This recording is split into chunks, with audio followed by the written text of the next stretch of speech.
এই ভয়ঙ্কর গরমে মাথা ঝিমঝিম, ঘাম থামছে না, তাহলে আপনার আছে হিটস্ট্রোকের ভয়। আজই জেনে নিন গরমে সুস্থ থাকার 7টি কার্যকারী ও বৈজ্ঞানিক পদ্ধতি।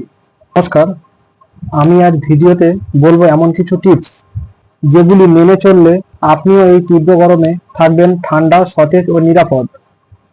টিপস নম্বর 1, বেশি বেশি জল এবং ওআরএস পান করুন। গরমে শরীর থেকে প্রচুর লবণ ও জল বেরিয়ে যায়, তাই শুধু জল নয়, দিনে 1 থেকে 2 গ্লাস লবণ চিনি মিশ্রিত জল খান। ডিহাইড্রেশন রোধে এটা খুব কার্যকর। দুপুর 11টা থেকে বেলা 3টের রোদটা এড়িয়ে চলুন। এই সময় রোদের তাপ বেশি থাকে, তাই অকারণে বাইরে বের হবেন না।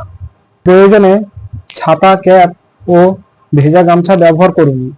নম্বর 3, হালকা ঢিলেঢালা ও সুতির পোশাক ব্যবহার করুন।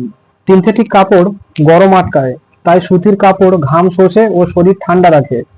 টিপস নম্বর 4, জল সমৃদ্ধ ফল ও খাবার খান।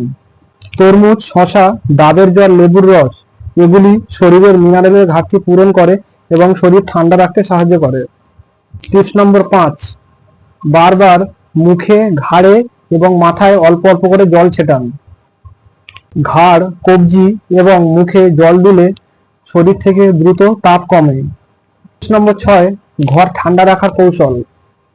দুপুরে ঘরের পর্দা টেনে দিন এবং ফ্যানের সামনে বরফ ভর্তি বাটি রাখলে ঠান্ডা বাতাস পাবেন।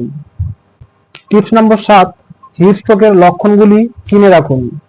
মাথা ঘোরা, বমি ভাব, অতিরিক্ত দুর্বলতা এগুলি হিটস্ট্রোকের লক্ষণ হতে পারে।